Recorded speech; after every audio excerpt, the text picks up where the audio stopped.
வணக்கம் நண்பர்களே. நம்முடைய வாழ்க்கைக்கு உதவும் தன்னம்பிக்கை கருத்துகள் 2 என்னன்னு இந்த வீடியோவில் பார்க்கலாம் வாங்க. அதில் முதல் கருத்து, ஒரு ஞானி ஒருத்தர் சொர்க்கத்துக்கு போகிறாரு. அந்த சொர்க்கத்தில் ஒரு பிரம்மாண்டமான கதவை ஞானி பார்க்குறாரு. அங்கே அந்த கதவினுடைய இடதுபுறமோ வலதுபுறமோ மேற்புறமோ ஞானியினுடைய கண்களுக்கு தெரியவே இல்லை. ஏன்னா அந்த அளவுக்கு அந்த கதவு பிரம்மாண்டமாக இருந்திருக்குது. அந்த கதவுக்கு முன்னால் ஞானி ஒரு சின்ன எறும்பு மாதிரி நிற்கிறாரு. இப்போது அந்த சொர்க்கத்தினுடைய கதவை ஞானி ஓங்கி ஓங்கி தட்டுறாரு. நெடுங்காலமாக ஞானி அந்த கதவை தட்டிக்கிட்டே இருக்கிறாரு. ரொம்ப நாள் தட்டிய பிறகு அந்த கதவினுடைய சாளரம் மெல்ல திறக்கப்படுது. சாளரம் திறந்த உடனே அங்கே ஒரு பெரிய மனித உருவம் ஒன்று தென்படுது. அந்த உருவத்தை பார்த்த ஞானி, நீங்கள் யார் அப்படின்னு உரத்த குரலில் கேட்குறாரு. அதை கேட்ட அந்த பிரம்மாண்டமான முகம், நீ யார், உன்னை என் கண்ணுக்கு தெரியவில்லையே அப்படின்னு சொல்லுது. உடனே ஞானி தான் அங்கே நின்றுட்டு இருக்கிறத இப்படியும் அப்படியுமா அசைஞ்சி உணர்த்துறாரு. ஞானி இப்படியும் அப்படியும் அசைஞ்சு காமிச்சதுல அந்த பெரிய உருவம் ஞானி நிற்கிறத பார்த்துருது. ஒரு சிறிய கடுகை பார்ப்பது போல அந்த பெரிய உருவம் ஞானி அங்கே நிற்கிறத உத்து பார்க்குது. அதுக்கப்புறம் ஞானி அந்த பெரிய உருவத்தை பார்த்து, நீங்கள் யார், கடவுளா அல்லது தேவாதி தேவரா அப்படின்னு கேட்குறாரு. இரண்டுமே இல்லை, நான் வெறும் காவல்காரன். என்னுடைய பணி என்பது இங்கே காவல் காப்பது மட்டும்தான். இறைவனை நான் கண்டதும் கிடையாது. அங்கே போகக்கூடிய பாதையும் எனக்கு தெரியாது. எத்தனையோ யுகங்களாக நான் இங்குதான் நிற்கிறேன். என்னுடைய இந்த பணியை விட்டுவிட்டு என்னால் எங்குமே போக முடியாது அப்படின்னு அந்த பெரிய மனித உருவம் சொல்லிட்டு அதுக்கப்புறம் ஞானியை பார்த்து, அது சரி, நீங்கள் யார் அப்படின்னு கேட்டுது. அதை கேட்ட ஞானி, நான் பூவுலகத்திலிருந்து வருகிறேன் அப்படின்னு சொல்கிறாரு. அதுக்கு அந்த பெரிய உருவம், எந்த பூவுலகிலிருந்து அப்படின்னு கேட்குது. அதை கேட்ட ஞானி வியந்து போய், எந்த பூவுலகமா, நான் சூரிய மண்டலத்தில் இருக்கிற பூவுலகத்திலிருந்து வரேன் அப்படின்னு சொல்கிறாரு. அதை கேட்ட அந்த காவலாளி, எந்த சூரிய மண்டலத்திலிருந்து அப்படின்னு கேட்குறாரு. அதை கேட்டு திகைத்து போன ஞானி, எந்த சூரிய மண்டலமா, எங்களுக்கு ஒரு சூரியனை தான் தெரியும் அப்படின்னு பரிதாபமாக சொல்கிறாரு. இந்த பிரபஞ்சத்தில் எத்தனையோ கோடி அண்டங்கள் இருக்கின்றன.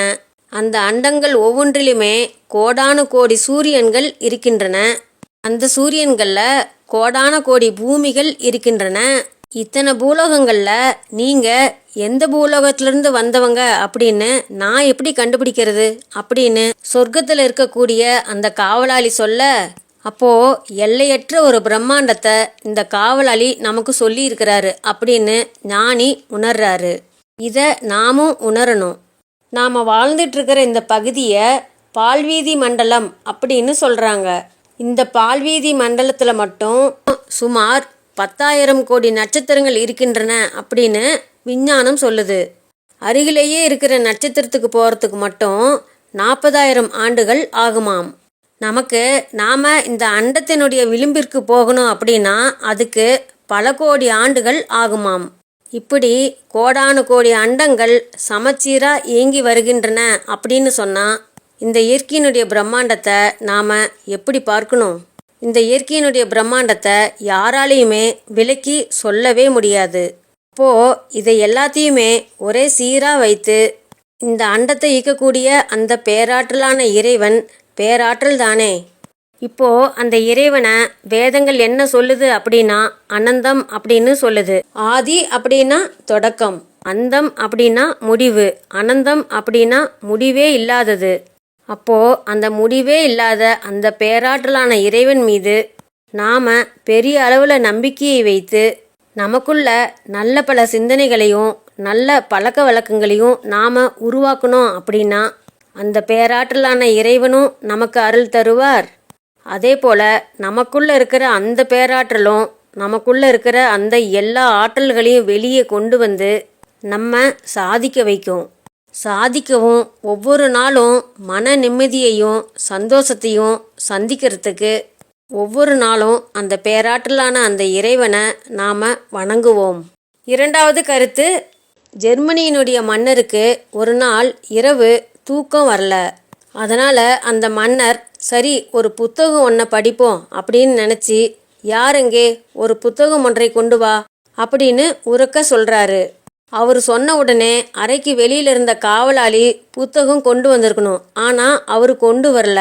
ரொம்ப நேரமாக அந்த காவலாளி புத்தகத்தை எடுத்துகிட்டு வராதனால மன்னருக்கு கோபம் வந்து அந்த கோபத்தோடையே கதவை திறந்து வெளியில் வந்து பார்க்குறாரு.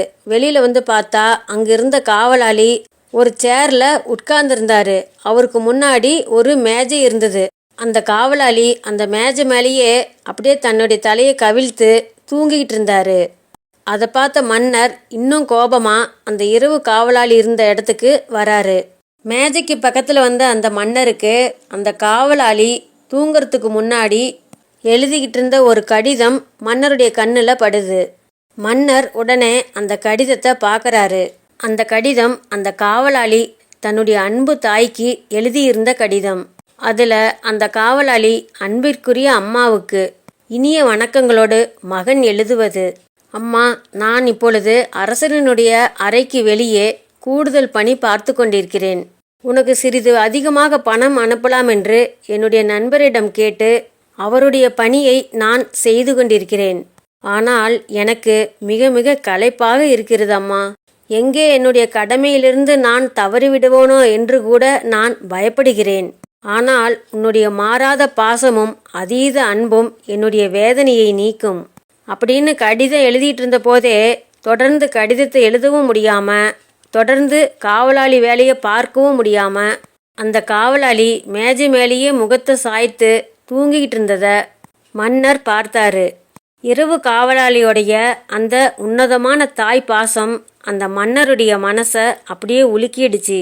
அதனால் இந்த உன்னதம் அப்படிங்கிற ஒரு வார்த்தையை நாம் எந்த ஒரு விஷயத்துலேயும் இருக்கிற மாதிரி பார்த்துக்கிட்டோம் அப்படின்னா அந்த உன்னதத்துக்கு நிச்சயம் ஒரு பலன் கிடைச்சே தீரும். உண்மை உழைப்பு அப்படிங்கிறது உண்மையான உன்னதத்தோடு இருக்கிறப்ப அதுக்கு ஒரு பரிசு அப்படிங்கிறது எப்படியாவது ஏதோ ஒரு வழியில் கிடைச்சே தீரும்.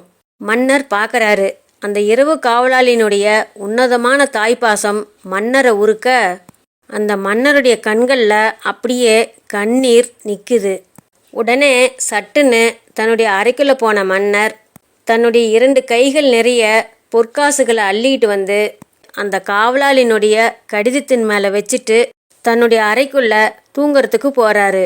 யாரெங்கே அப்படின்னு கேட்டு காவலாளி வரல அப்படின்னதுமே, அப்படி என்ன அந்த காவலாளி வேலை பார்க்குறாரு அப்படின்னு அந்த காவலாளியை திட்டுறதுக்கு கோபத்தோட அறைக்கு வெளியில் வந்து காவலாளியை திட்டலான்னு காவலாளி இருந்த மேஜிக்கிட்ட வந்த மன்னர் இப்போ அந்த காவலாளிக்கு அவரே உதவி செஞ்சுட்டு போயிருக்கிறாரு.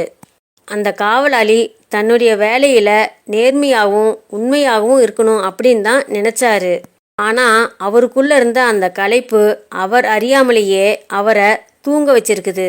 ஆனால் அவர் நல்ல மனிதர் அப்படிங்கிறத அந்த காவலாளி தன்னுடைய தாய் மேலே வச்சிருக்கிற அந்த தாய் பாசம் அவர் எழுதின அந்த கடிதம் அங்கே காட்டியிருக்குது.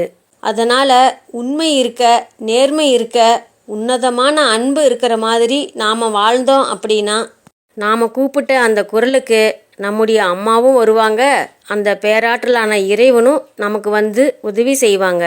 இந்த வீடியோ பிடிச்சிருந்தா இது வரைக்கும் சப்ஸ்கிரைப் பண்ணாதவங்க சப்ஸ்கிரைப் பண்ணுங்கள். உங்களுக்கு தெரிஞ்சவங்களுக்கு ஷேர் பண்ணுங்கள், லைக் பண்ணுங்கள், கமெண்ட் பண்ணுங்கள். மீண்டும் அடுத்த வீடியோவில் சந்திப்போம் நண்பர்களே.